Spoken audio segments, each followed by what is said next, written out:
Salve agraristas, muito bem-vindos a mais um episódio do nosso projeto Direito Agrário Levado a Sério. Aquele projeto que você já sabe é organizado pelos portais direitoagrario.com e agrolei.com, sempre com apoio da UBAL, União Brasileira dos Agraristas Universitários. No episódio de hoje, eu vou conversar com o professor Albenir Cherubini sobre os princípios do direito agrário.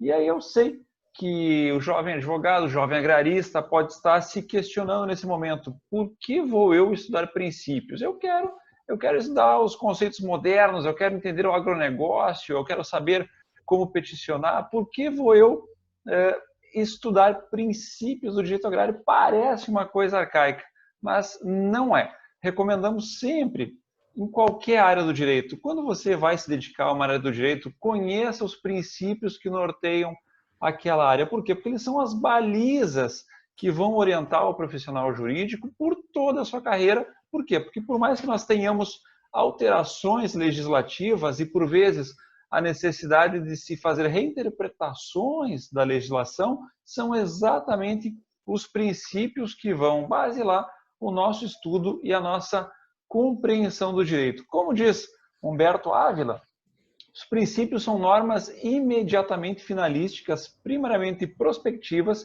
e com pretensão de complementariedade e de parcialidade, para cuja aplicação se demanda uma avaliação da correlação entre o estado de coisas a ser promovido e os efeitos decorrentes da conduta à vida como necessária à sua promoção.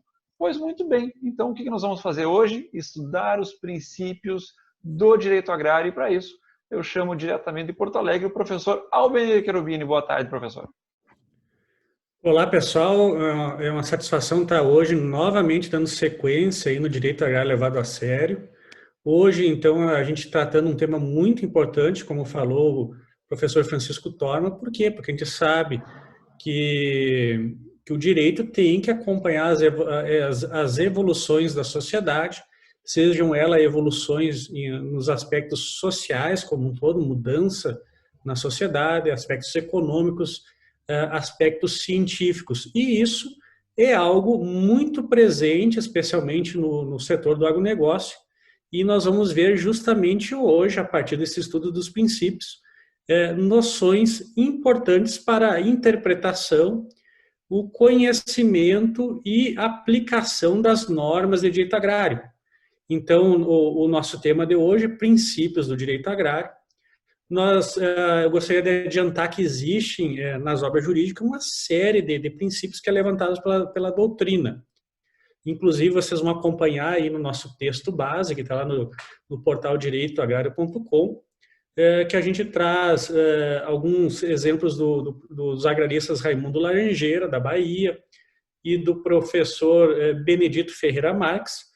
Inclusive, o professor Benedito Ferreira Marques lista com 15 princípios, alguns deles repetidos ou variações, e nós aqui vamos adotar uma forma mais simplificada, que é do Dr. Wellington Pacheco Barros, no curso de Direito Agrário, onde ele elenca 5 princípios, e além desse nós vamos trazer um 6º princípio. Então ele elenca lá o princípio da função social da propriedade, que, ao meu ver, é o princípio mais importante dentro da lógica do direito agrário. Se a gente fosse resumir todos os princípios num só, que fosse o essencial, esse princípio seria a função social. Depois nós temos o princípio da justiça social, que é aqueles fins que se pretende atingir com a norma, especialmente na proteção dos produtores rurais, de quem explora a terra com função social, respeitando aquelas diferenças entre os diversos tipos de produtores. O princípio da prevalência do interesse coletivo sobre o individual, algo muito comum em algumas normas do direito agrário, onde a gente verifica uma intervenção estatal nas relações privadas, inclusive. O princípio da reformulação da estrutura fundiária, ligado ao primeiro ciclo do agrarismo, e o princípio do chamado progresso econômico e social, que é algo muito importante para nortear principalmente políticas públicas e interpretação das normas de direito agrário. Então, o primeiro princípio que a gente merece falar aqui, que é o princípio da função social da propriedade, vale ressaltar sempre que houve uma construção que começou lá a partir do Gui, teve uma participação muito importante da doutrina da Igreja Católica, através da ideia de solidariedade, todo aquele histórico das primeiras constituições a tratarem do assunto, como foi a Constituição Mexicana, a Constituição de Weimar. O Brasil teve uma série de constituições que trouxe previsões, mas no caso brasileiro, a primeira norma ou o primeiro ramo do direito a efetivamente efetivar o princípio da função social da propriedade na prática foi o direito agrário, através desse rompimento com a visão privatista que começou a ser construída a partir da exegese do Código Civil de 1916. Então, mudou-se para uma concepção clássica liberal, onde é muito marcante a utilização do direito de propriedade como algo quase inevitável, a um novo parâmetro que traz como característica a inserção de deveres anexos a esse direito de propriedade. Então, a gente teve uma mudança no conteúdo do direito proprietário. Próximo slide, Torma. Como eu falei, ele veio previsto inicialmente lá no Estatuto da Terra, onde trouxe aqueles requisitos para serem cumpridos simultaneamente, entre eles aqueles do aspecto do bem-estar, de quem está explorando a terra, dos trabalhadores, a questão econômica da exploração mediante a manutenção de níveis satisfatórios de produtividade, a parte de proteção ao meio ambiente e as justas relações de trabalho. Posteriormente, isso aí foi elevado à categoria constitucional, como nós vamos ver no próximo slide aqui, onde a Constituição trouxe com algumas variações. Só para lembrar que nós temos um dos episódios do Direito Agrário levado a sério justamente sobre os requisitos da função social da propriedade. Exatamente, na verdade são três, né? É o do dever de produção, o episódio da função ambiental e também a do bem-estar das relações trabalhistas. Isso aí é recomendável para aprofundar o tema, rever esses episódios e estudar aquele material. Te notem que a Constituição Federal, quando elevou essa previsão para nível constitucional, ela fez algumas mudanças, onde ela passou a falar de aproveitamento racional e adequado, está falando dos imóveis agrários, a utilização adequada dos recursos naturais disponíveis e preservação do meio ambiente, aqui trata do micro bem ambiental e do macro bem ambiental, a observância de disposições que regulam relações de trabalho e aquela ideia de progresso econômico e social, que é a exploração que favoreça o bem-estar dos proprietários e dos trabalhadores. Então a lógica da função social está associada com aquela compreensão que a gente tem hoje por sustentabilidade, ela traz o germe da sustentabilidade. E aqui é muito importante notar que a próprio Estatuto da Terra, a Constituição e a Lei 8.629, ela fala em função social da propriedade. Só que, na verdade, a gente sabe que, em decorrência disso, ela é muito mais abrangente, ela vai abranger a posse, ela vai ter reflexos nos contratos, nas empresas, na propriedade intelectual e assim por diante. Por isso que a gente pontua que, na atualidade, o mais certo seria falar uma função social da atividade agrária como um todo, uma função social das cadeias produtivas dos sistemas agroindustriais como um todo. Então, na verdade, por mais que a Constituição se refira ao termo propriedade rural, esse termo hoje deve ser interpretado de forma muito mais ampla. E algo muito importante é notar que a função social, ela não retira o direito de propriedade, ela apenas traz deveres a serem observados. ela está presente também nas disposições da ordem econômica, levando que todo a exploração da atividade agrária, o agronegócio, ela envolve uma operação econômica, inclusive o próprio dever constitucional de exploração, sujeita a esses ditames da ordem econômica lá previsto no artigo 170. E muito importante, função social está ligada à concepção de bem comum da coletividade. Então, é muito uma das maneiras de se reconhecer se algo está cumprindo a função social, basta perguntar através de perguntas negativas, por exemplo, cumpre a função social um imóvel agrário que utiliza mão de obra escrava, por exemplo, que possui altos índices de produtividade com graves danos ambientais. Então, notem que muito daquilo que a gente compreende como função social, ela também deve levar em consideração os avanços tecnológicos, as mudanças da sociedade, o surgimento de novos ramos do direito, os avanços tecnológicos. Então, é algo que está sempre em alteração e depende também da análise do caso concreto. Agora, jamais pode se perder de vista que função social não significa assistencialismo social. Ela não retira o direito de propriedade, esse que continua sendo um direito e garantia fundamental lá nos termos do artigo 5º da Constituição. E a função social ela não se aplica só aos imóveis e à atividade agrária. Na verdade, toda propriedade que nós temos ela está sujeita à função social. Muitas vezes nós não percebemos. Mas se tu tem uma casa urbana, tu tem que fazer um bom uso dela, porque teu vizinho pode se sentir prejudicado a partir do teu uso.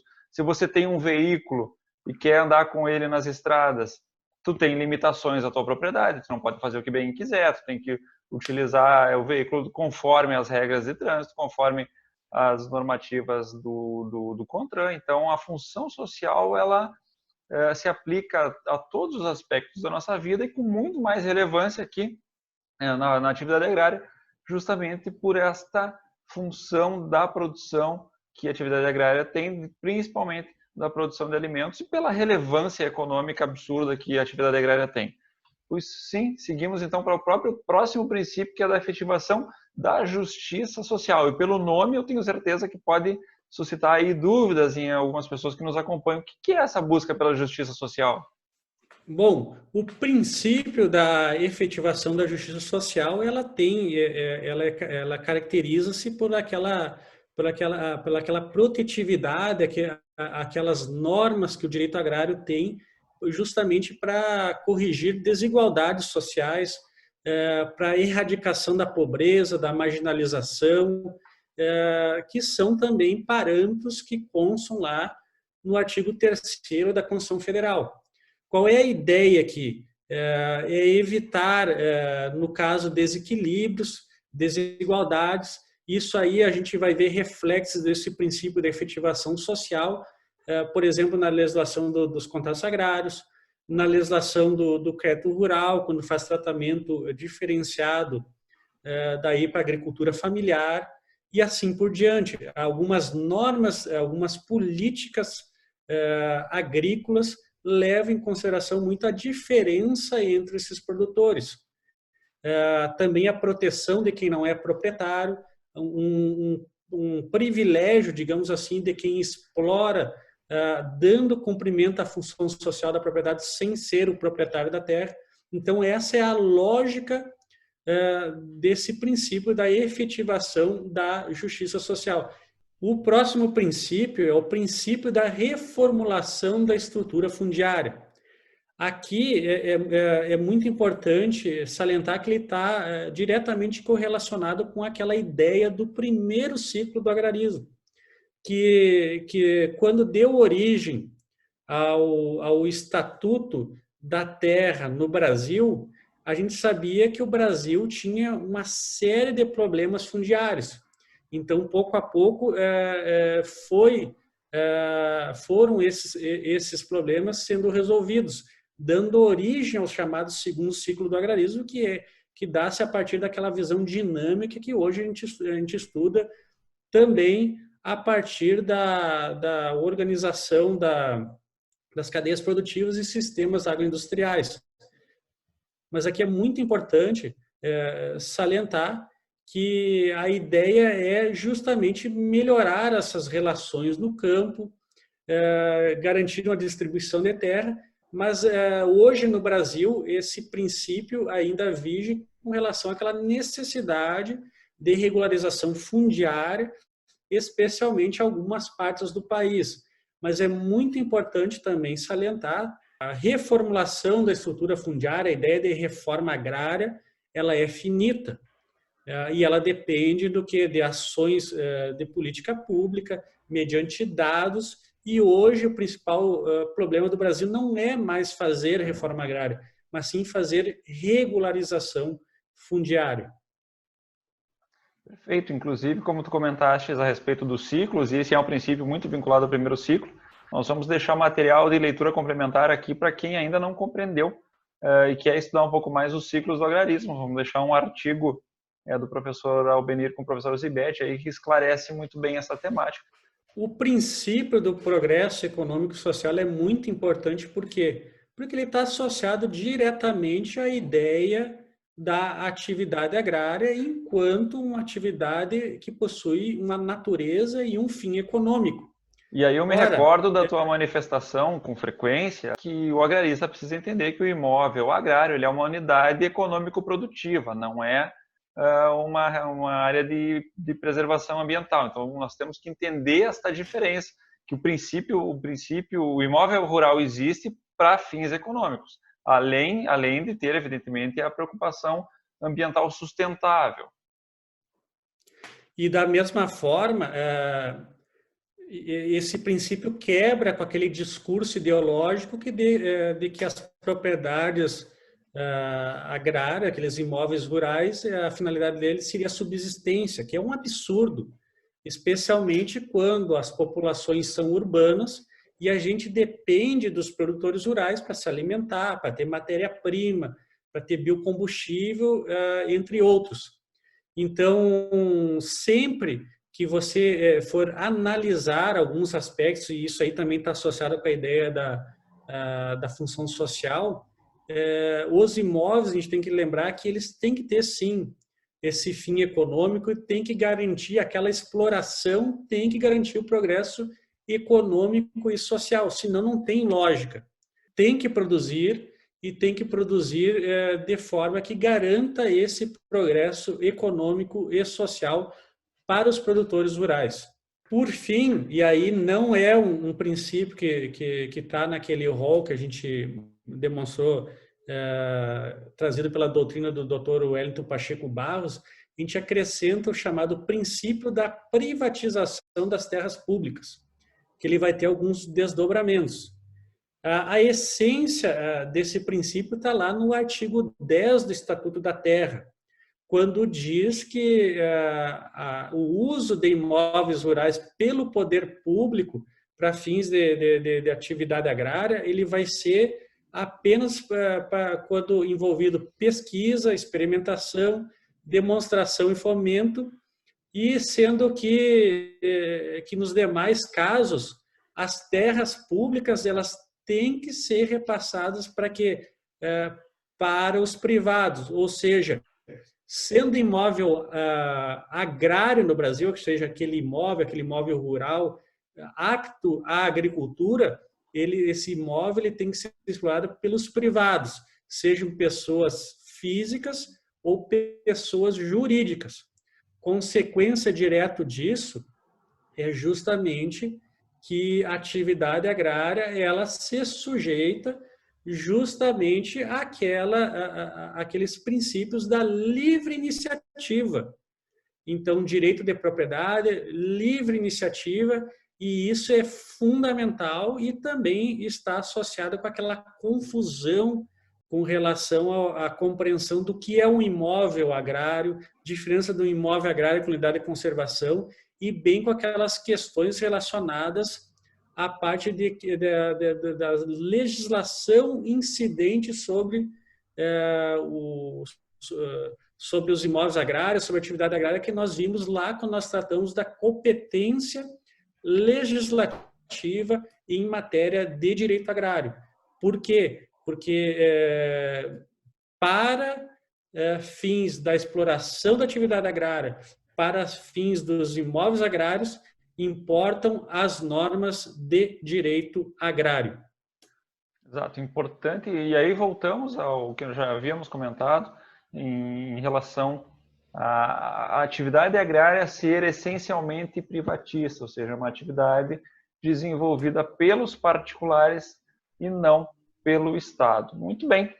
E para terminar, Benir, eu menciono a frase aqui do Paulo Tormin Borges, que ele diz o seguinte: ao aplicar qualquer texto do direito agrário, oriundo das suas fontes primárias ou de suas fontes secundárias, é inarredável que o intérprete o faça como agrarista. E aí destacamos novamente a necessidade do agrarista ser aquele profissional que compreende os institutos básicos do direito agrário, como imóvel agrário, quem é o produtor rural, tudo aquilo que várias vezes falamos, já aqui, inclusive no próprio direito agrário levado a sério, como também em vários artigos disponibilizados nos portais, mas também o agrarista é aquele que deve compreender os princípios que regem essa temática do direito, esta classe do direito, para que ele saiba fazer a melhor interpretação possível da legislação. Muito bem, professor, obrigado mais uma vez pela oportunidade de conversarmos. E qualquer dúvida que você venha a ter, deixa aqui nos comentários a sua questão, que nós vamos procurar respondê-la da melhor forma possível. Grande abraço, até a próxima.